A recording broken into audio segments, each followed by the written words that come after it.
Aqua రైతులపై కూటమి ప్రభుత్వ నిర్లక్ష్యం.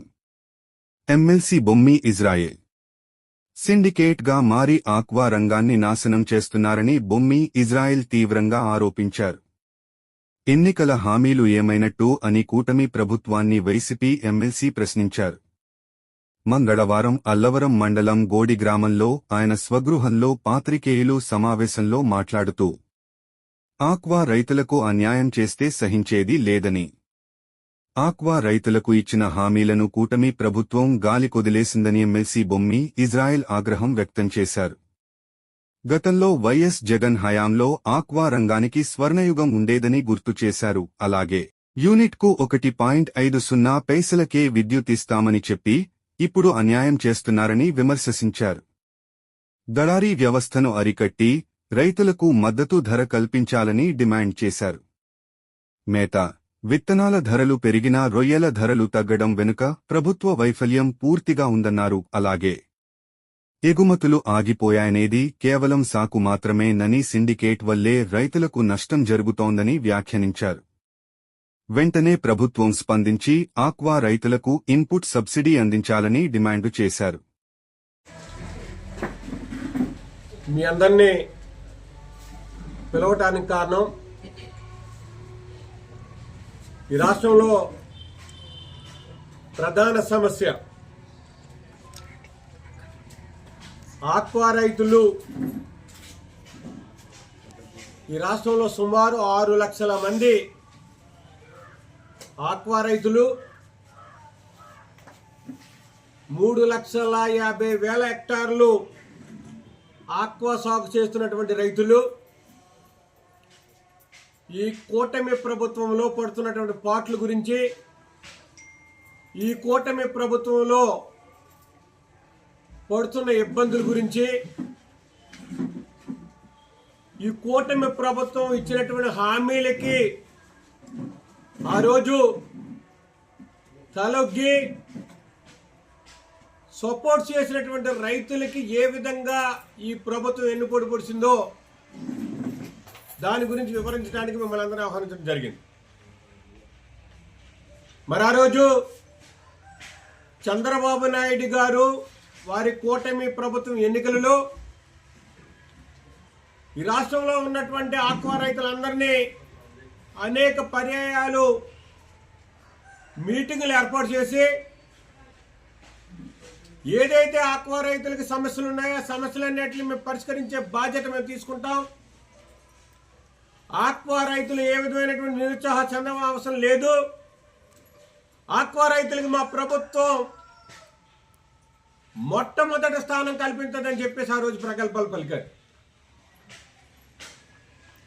ఆ ప్రబకాల్లో భాగంగా మరి ఆ రోజున చంద్రబాబు నాయుడు గారు ఈ ఆక్వా రైతులకి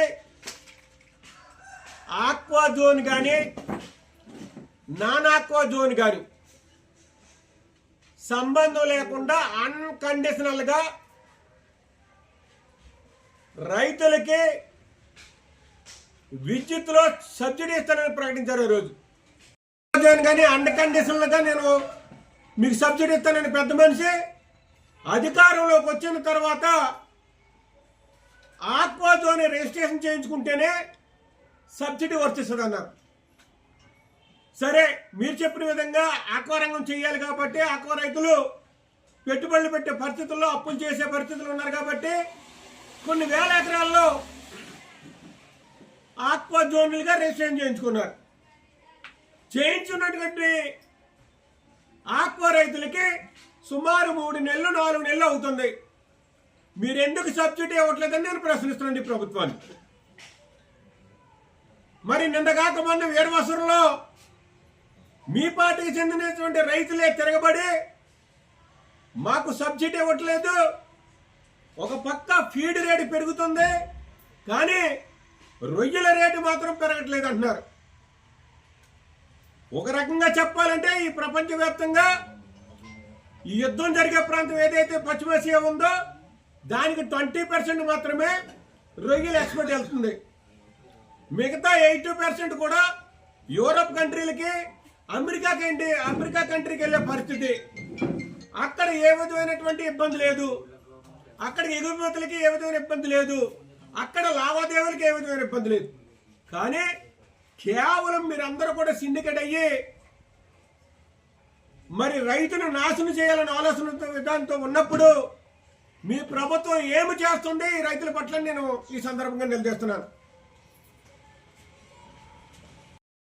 ఈ సందర్భంగా డిమాండ్ చేస్తున్నాను. మీరు మీ చంద్రబాబు నాయుడు గారిని అడగండి. అయ్యా చంద్రబాబు నాయుడు గారు, మరి ఆక్వా రంగంలో ఉన్నటువంటి పెద్ద పెద్ద నాయకులందరూ మీకు సపోర్ట్ చేశారు. ఆక్వా రంగంలో ఉన్నటువంటి మెజార్టీ పీపుల్, మీ కూటమి ప్రభుత్వంలో ఉన్నటువంటి నాయకులు, మీ నాయకులకి మీరు ఇబ్బంది కలిగించే పరిస్థితి చేస్తున్నారు. ఈ దళారీ వ్యవస్థని అరికట్టండి, డైరెక్ట్ గా రైతుకి మేలు చేసే కార్యక్రమం చేయండి అని చెప్పేసి మీరు అడగాలని నేను ఆక్వా రైతుల్లో ఉన్నటువంటి తెలుగుదేశం పార్టీని డిమాండ్ చేస్తున్నాను, తెలుగుదేశం పార్టీ నాయకులను డిమాండ్ చేస్తున్నాను. మరి అదే సందర్భంలో ఇన్పుట్ సబ్సిడీ ఇవ్వాలి, మరి ఇన్పుట్ సబ్సిడీ పెట్టుబడి సాయం ఇవ్వాలి, మీరు రూపాయికి రూపాయి పెట్టుబడి సాయం ఇవ్వాలి. మీరు ఎందుకు ఇవ్వట్లేదు చంద్రబాబు నాయుడు గారిని ఈ సందర్భంగా నేను అడుగుతున్నా. మరి పశ్చిమాసియాలో జరుగుతున్న యుద్ధానికి మనకు సంబంధం లేదు. మీరు పంపుతున్నటువంటి ఎక్స్పోర్ట్స్ యూరోప్ కంట్రీస్కి, అమెరికా కంట్రీకి వెళ్తున్నాయి తప్ప తక్కువ కంట్రీలకు వెళ్తున్నాయి కాబట్టి, అటు పశ్చిమాసియాకు తక్కువగా వెళ్తున్నాయి కాబట్టి అక్కడ కూడా ఇబ్బంది లేదు. కాబట్టి ఇది ప్రధాన సమస్యగా చంద్రబాబు నాయుడు గారు ఈ రాష్ట్ర ప్రభుత్వం తీసుకోవాలి, రైతులకు మేలు చేయాలని చెప్పేసి మీ అందరి తరపున ప్రజల పక్షాన, ఆక్వా రైతుల పక్షాన నేను ప్రభుత్వాన్ని గట్టిగా డిమాండ్ చేస్తానని చెప్పి తెలియదు. ₹3.58 ఉన్నటువంటి ధరనే ₹2 పైన సబ్సిడీ ఇచ్చి అన్కండిషనల్ గా మరి ఆ రోజుని ₹1.5 అంటే 1.50 పైసలకి ఆక్వా రైతులకి మరి కరెంటు సబ్సిడీ ఇస్తానని చెప్పినటువంటి ప్రభుత్వం ఆ రోజున ఆక్వా రైతులకి ధరల స్థిరీకరణ చేస్తాము, నాణ్యమైనటువంటి ఫీడ్ని అందిస్తాము, నాణ్యమైనటువంటి సీడ్ని అందిస్తామని చెప్పినటువంటి ఈ ప్రభుత్వం ఇప్పుడు కుంటి సాగులు చెప్తుంది. ఏమని కుంటి సాగులు చెప్తుందంటే, దేశవ్యాప్తంగా ప్రపంచవ్యాప్తంగా యుద్ధం నడుస్తుంది, యుద్ధం వలన కంటైనర్లో నడిచే పరిస్థితి లేదు, ఎగుమతులు ఆగిపోయినాయి. అదే సందర్భంలో ధరని పెంచే పరిస్థితి లేదని చెప్పేసి ఈ మధ్య కాలంలో రైతులు గొగ్గోలు పెడుతున్నారు. దీనికి అంతటికి కారణం ఈ రాష్ట్ర ప్రభుత్వంలో ఉన్నటువంటి ఒక్క కులమే. ఆ కులంలో ఉన్నటువంటి ఎక్స్పర్ట్స్ అందరూ కలిసి ఒక సిండికేట్గా ఏర్పడి ఆ సిండికేట్ని వాళ్ళ ఆర్థిక లావాదేవీల కోసం, లేదంటే వాళ్ళ యొక్క ఆర్థిక సామర్థ్యం పెంచుకోవడం కోసం కష్టాన్ని నష్టాన్ని భరిస్తున్నటువంటి ఆక్వా రైతులకు దెబ్బతీసే విధంగా ఈరోజు ప్రవర్తిస్తున్నారు. పెద్ద కౌంట్లకి అయితే ₹50 తగ్గింపు, చిన్న కౌంట్లకి అయితే ₹30 తగ్గించి ఎగుమతులు వెళ్ళట్లేదని యుద్ధాన్ని బూచిగా చూపించి ఈరోజు ఆక్వా రంగాన్ని నాశనం చేసే పరిస్థితి ఉంది. ప్రత్యేక ఆక్వా జోన్ ఏర్పాటు చేసి అనుమతులు సులభతరం చేశారు, ఫీడ్ మరియు మందుల ధరలు నియంత్రించే చర్యలు చేశారు. అంతర్జాతీయ మార్కెట్లో ఆంధ్రప్రదేశ్ యొక్క ఆక్వా రైతులు గుర్తింపుని పెంపొందించే విధంగా ఆ రోజున జగన్మోహన్ రెడ్డి గారు తీసుకొచ్చారు. ఆక్వా రైతులకు సాంకేతిక సదుపాయం కల్పించి ఆక్వా ల్యాబ్లను ఏర్పాటు చేసి శిక్షణా కార్యక్రమాలు చేశారు. ఆ రోజున ప్రత్యేకంగా బ్యాంకులకి తక్కువ ధరలకి, వడ్డీ రేట్లకి రుణ సదుపాయం కల్పించి బ్యాంకులతో మాట్లాడే ఆ రోజు ఆక్వా రైతులకి న్యాయం చేసే విధంగా ఆ రోజు చేశారు.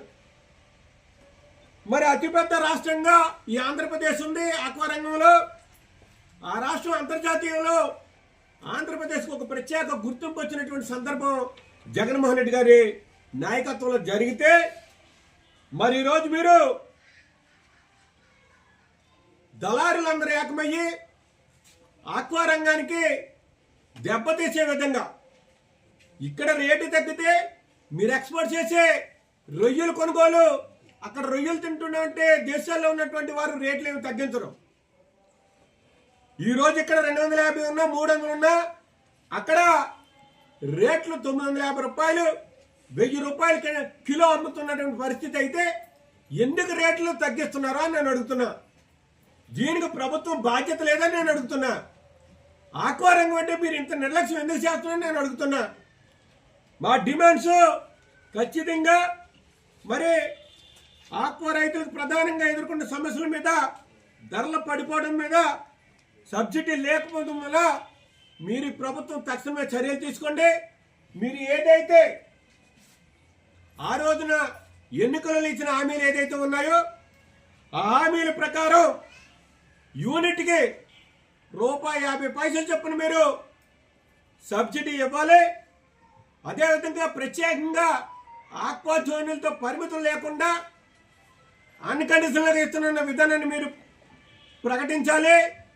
అదేవిధంగా ఖచ్చితంగా ధరల స్థిరీకరణ చేసి ఒక ధరని మీరు ఏర్పాటు చేసి పత్రికా ముఖంగా, మీడియా ముఖంగా, సోషల్ మీడియా ముఖంగా ఆ రేటు ప్రకటించినప్పుడు రైతులు నష్టపోయినటువంటి పరిస్థితి ఉందని చెప్పి సందర్భంగా మనం చేస్తున్నాం. మరి అదే సందర్భంలో